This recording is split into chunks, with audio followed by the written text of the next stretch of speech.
श्रीराम समर्थ गोपाल कृष्ण भगवान की जय। सूत मुनी म्हणतायत, धर्माचं पालन करणं म्हणजेच मोक्ष मिळवणं. ज्यांना भोग भोगायचे आहेत, विलास भोगायचा आहे, ज्यांना स्वर्गीय सुख हवंय, नाही का, ते काही फळ या भक्तीचं किंवा धर्माचं नाही, हे लक्षात घ्या. स्वर्गामध्ये जाऊन सुख भोगणं हे अगदी तुच्छ समजलं जातं. कारण का, ते स्वर्गीय सुख तोपर्यंतच असतं जोपर्यंत तुमचा पुण्य संचय आहे. आणि एकदा का तुमचं पुण्य संपलं की तुम्हाला परत तिथून हाकलून दिलं जातं. आणि मग काय भोग तुमच्या वाट्याला येतील हे सांगता येत नाही. म्हणून आपण स्वर्गीय सुखावर सुद्धा पाणी सोडलं पाहिजे. आणि केवळ भगवंता तुझ्या प्राप्तीसाठीच मी हे कर्म करतोय, हा भाव आपल्या मनामध्ये निर्माण झाला पाहिजे. आपल्या या जीवनाचं ध्येय किंवा आपलं उद्दिष्ट काय असावं, तर तत्व जिज्ञासा निर्माण होणं, हे आत्मतत्व काय आहे ते समजून घेण्याचा प्रयत्न करणं, त्या तत्वाला जाणणं, नाही का, त्याच्याबद्दलचं ज्ञान प्राप्त करणं, हे आपल्या जीवनाचं उद्दिष्ट असलं पाहिजे. स्वर्गप्राप्ती हा भोग आहे आणि भोग भोगण्यासाठी आपला हा मानवी देह नाही, हे सर्वांनी लक्षात घ्या. कारण प्राणी आणि पक्षीसुद्धा भोग भोगतात की हो, नाही का. मग बाकी प्राण्यांमध्ये, पक्ष्यांमध्ये आणि माणसांमध्ये काय फरक आहे? मग भगवंताने तुम्हाला मनुष्य देह दिला आहे, तो भोग भोगण्यासाठी नसून आत्मज्ञान प्राप्त करण्यासाठी दिलेला आहे, याची आपण कायम मनामध्ये जाणीव ठेवली पाहिजे. तत्ववेत्ते लोक ज्ञाता आणि ज्ञेय या भेदांनी रहित असतात. ज्ञाता म्हणजे कोण? जाणणारा मी. आणि ज्ञेय म्हणजे ज्याला जाणायचे तो भगवंत. आता मी जाणणारा आणि भगवंत ज्याला जाणायचंय, हा भेद जोपर्यंत आहे तोपर्यंत मी भक्त नाही, मी विभक्त आहे, वेगळा आहे. हे आपण सर्वांनी लक्षात घ्या. आपण नेहमी आपल्याला स्वतःला भक्त समजतो. भक्त म्हणजे तसं नाही आहे ते, नाही का. कर्मकांड करतो म्हणजे भक्त नव्हे. पूजा अर्चा करतो, देवळात जातो, जप करतो म्हणजे भक्त नव्हे. भक्त याची व्याख्या अशी आहे, जो विभक्त नाही तो भक्त. आणि म्हणून मी जाणणारा आणि ज्याला जाणायचंय तो परमेश्वर, याच्यामध्ये जोपर्यंत भेद आहे तोपर्यंत मी विभक्त आहे आणि म्हणून मी भक्त नाही. आणि जर मला भक्त व्हायचं असेल तर भगवंताशी एकरूप व्हावं लागेल.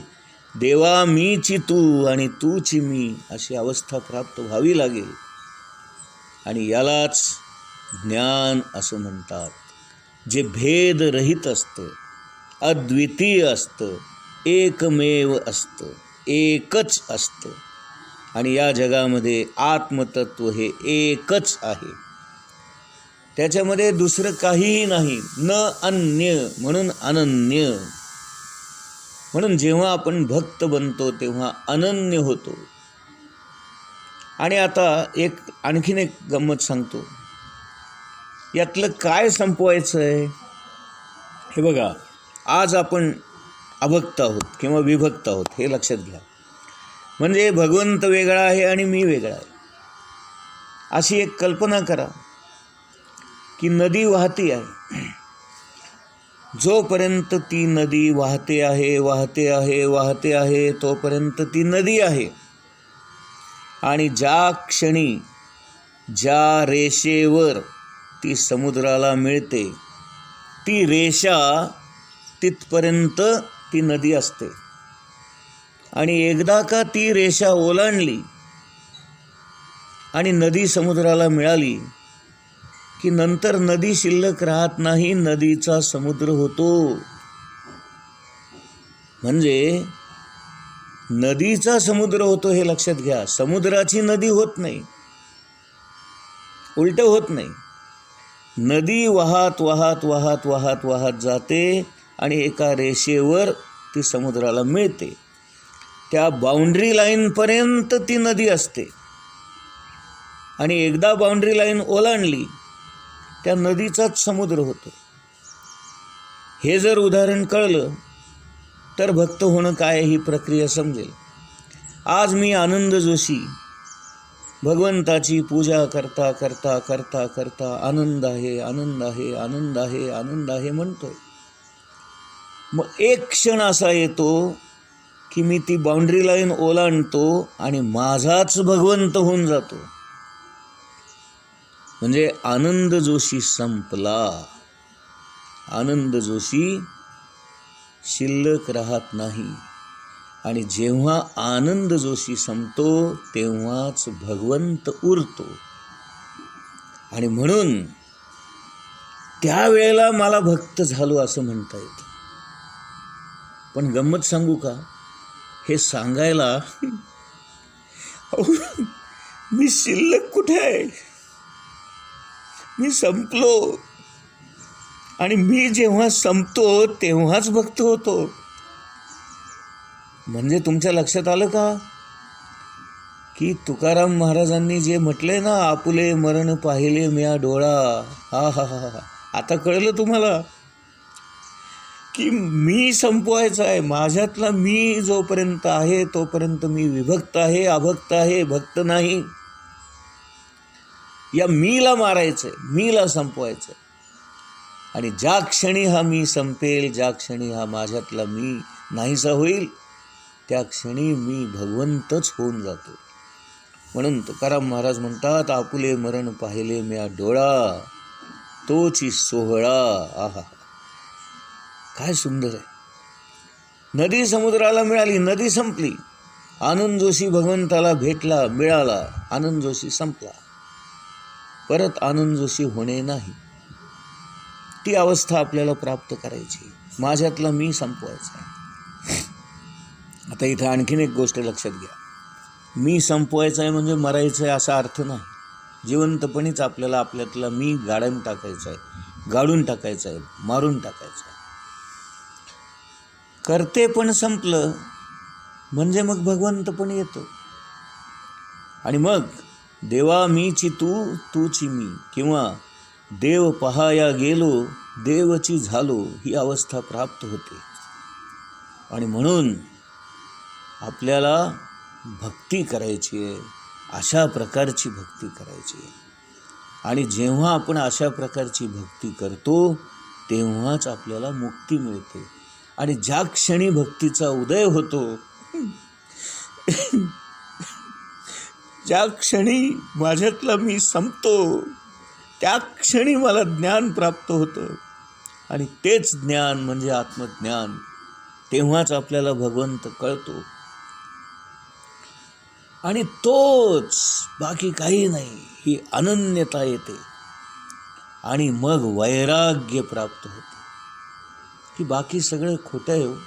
जग खोटं आहे, माणसं खोटी आहेत, स्वार्थी आहेत, आपल्या आजूबाजूचा प्रपंच खोटा आहे. हे जेव्हा कळतं त्यालाच ज्ञान म्हणतात. आणि हे ज्ञान म्हणजेच आत्मतत्व. आणि या आत्मतत्वाला आपल्याला जाणायचं आहे. आणि यासाठी हा सगळा अट्टाहास आपण करतोय.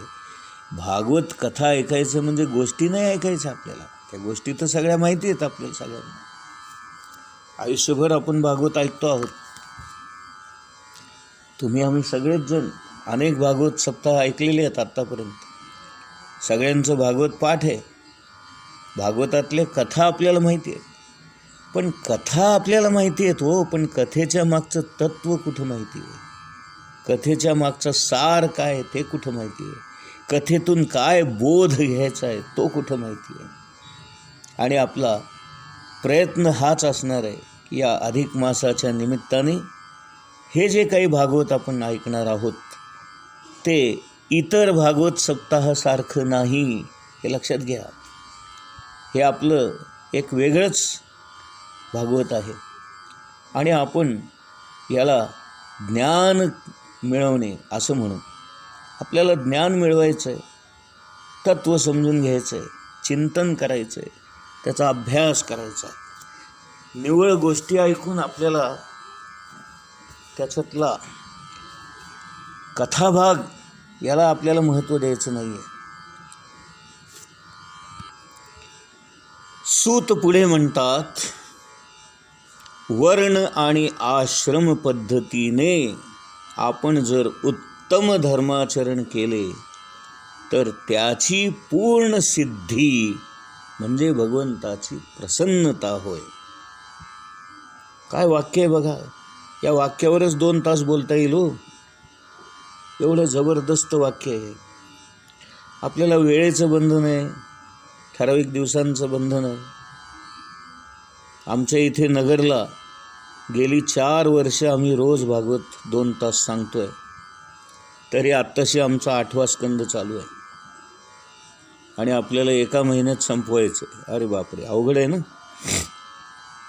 मी जास्तीत जास्त सांगण्याचा प्रयत्न करणार आहे.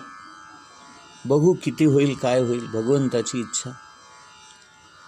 इथे सूत महोदय काय म्हणतायत, हे ऋषींनो, आपापल्या वर्ण आणि आश्रमानुसार उत्तम रीतीने जर आपण धर्माचरण केलं तर त्याची पूर्ण सिद्धी जी प्राप्त होते ती म्हणजे भगवंताची प्रसन्नता होय. आता आपण हे सर्व जे काही करतो आहोत ते भगवंताच्या प्राप्तीसाठी करतो आहोत, त्याच्या प्रसन्नतेसाठी करतो आहोत, नाही का. जसं आपल्या घरामध्ये जर मुख्य माणूस प्रसन्न असेल तर बाकी सगळी मंडळी प्रसन्न असतात. जर मुख्य माणूसच रागराग करत असेल, चिडला असेल तर घरातली शांतता नष्ट होते. हे जसं आपल्याला रोज घरामध्ये बघायला मिळतं, तसं या संपूर्ण विश्वाचा मालक, चालक, पालक असणारा भगवंत जर आनंदी राहिला, तो जर प्रसन्न झाला तर आपल्या सर्व सभासदांना, घरातल्या मेंबर्सना आपोआप आनंद प्राप्त होतो. म्हणून इथे एक गमक लक्षात घ्या. आपल्याला जर आनंद हवा असेल तर भगवंताला आनंद मिळेल असं वागा. आपल्याला जर सुख हवं असेल तर भगवंताला सुख मिळेल असं वागा. आणि काय वागायचं आहे तर वर्ण आश्रम पद्धतीनुसार आचरण करायचं आहे. म्हणजे काय, ब्राह्मण, क्षत्रिय, वैश्य आणि शूद्र हे 4 वर्ण आहेत. त्या 4 वर्णांची कर्तव्य, कर्म ही नेमून दिलेली आहेत. थोडक्यात मी सांगतो, कारण आपल्याला ते लांबण लावता येणार नाही. ब्राह्मणांनी ज्ञान मिळवणं आणि ज्ञान वाटणं, ज्ञानाचा प्रसार करणं हे त्यांचं कर्म. क्षत्रियांनी संरक्षण करणं, आधार देणं, नाही का, रक्षण करणं हे त्यांचं काम. वैश्य जे आहेत त्यांनी आपल्याला जीवनावश्यक गोष्टींचा पुरवठा करणं, व्यापार करणं हे त्यांचं काम. आणि शूद्र वर्ण जो आहे त्याने या बाकीच्या 3 वर्णांची सेवा करणं, त्यांना काय हवं नको पाहणं, या प्रकारे वर्णव्यवस्था आहे. 4 आश्रम सांगितलेले आहेत. पूर्वीच्या काळी माणसं शतायुषी होती म्हणून 4 आश्रमांची टोटल 100 वर्ष हे माणसाचं आयुष्य त्यांनी गृहीत धरलेलं होतं. आता आपण 50-60च्या आसपासच मरतो आहोत. त्यामुळे पूर्वीच्या काळची जी आश्रम व्यवस्था होती ती 25-25 वर्षाची होती. म्हणजे पहिली 25 वर्ष ब्रह्मचर्य आश्रम. त्या आश्रमामध्ये गुरुच्या ठिकाणी जायचं, गुरूंकडे राहायचं, गुरुकुलामध्ये राहायचं, गुरूंची सेवा करायची, ज्ञान संपादन करायचं आणि गुरूंच्या परवानगीने पुन्हा घरी परत यायचं आणि त्यांच्या परवानगीनेच लग्न वगैरे करून संसार करायचा. याला ब्रह्मचर्य आश्रम म्हणायचं. मग लग्न होऊन जेव्हा तो संसार करायला लागतो त्याला गृहस्थाश्रम म्हणायचे. तो पुढचा 25 वर्ष. गृहस्थाश्रमामध्ये बाकीच्या 3 आश्रमांची काळजी घेणं हे त्याचं मुख्य काम.